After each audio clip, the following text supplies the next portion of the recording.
Hello, my name is Raudatul Janaya Pramesti, NPM 253111067, kelas SI 25B, Study Program Information System. Di sini saya akan menjelaskan lingkungan dan budaya perusahaan. Di sini saya akan menjelaskan mengubah lingkungan, yaitu ada dua. Yang pertama, lingkungan eksternal adalah semua kejadian di luar perusahaan yang dapat mempengaruhi atau mempengaruhinya. Yang kedua, perubahan lingkungan adalah di mana tingkat lingkungan umum dan khusus perusahaan berubah. Lingkungan yang stabil adalah laju perubahan yang lambat. Lingkungan dinamis adalah laju perubahannya cepat.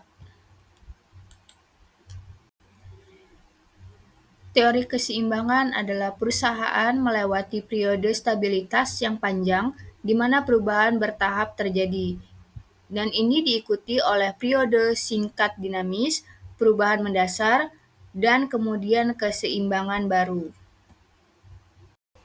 Dan di sini ada kompleksitas lingkungan adalah jumlah dan intensitas faktor eksternal dalam lingkungan yang mempengaruhi organisasi, yaitu ada dua. Yang pertama, lingkungan sederhana mencakup beberapa faktor, contoh industri buku harian. Yang kedua, lingkungan yang kompleks mencakup banyak faktor, contohnya bisnis komputer pribadi. Kelangkaan dan ketidakpastian sumber daya, yaitu ada dua.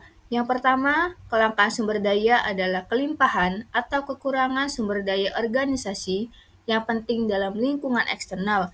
Yang kedua, ketidakpastian adalah sejauh mana manajer dapat mempresentasikan perubahan dan trim eksternal mana yang mempengaruhi bisnis mereka. Dan di sini yang pertama ada ekonomi. Ekonomi dibagi menjadi dua.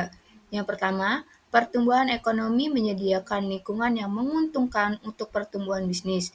Konsumen memiliki lebih banyak uang untuk dibelanjakan.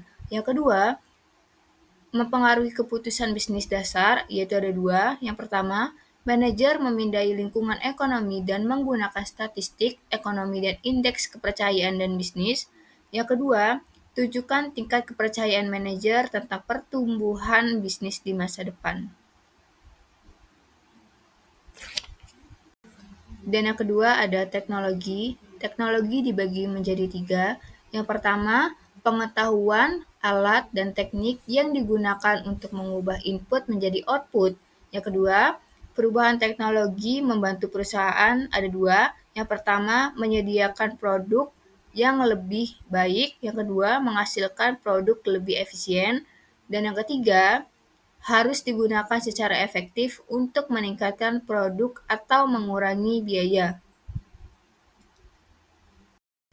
Dan yang ketiga ada tren sosial budaya adalah karakteristik demografis, perilaku umum, sikap, dan kepercayaan orang-orang dalam suatu masyarakat. Dibagi menjadi dua. Yang pertama, perubahan karakteristik demografis mempengaruhi cara perusahaan mengatur bisnis mereka. Yang kedua, perubahan perilaku, sikap, dan keyakinan mempengaruhi permintaan akan produk dan layanan bisnis. Dan yang terakhir ada komponen politik atau hukum dibagi menjadi dua. Yang pertama, perilaku bisnis diatur dibagi menjadi tiga. Yang pertama, undang-undang. Kedua, peraturan. Ketiga, keputusan pengadilan. Dan yang kedua, manajer harus mengetahui undang-undang peraturan dan kemungkinan tuntutan hukum yang dapat mempengaruhi bisnis mereka. Oke guys, terima kasih semuanya. Dah.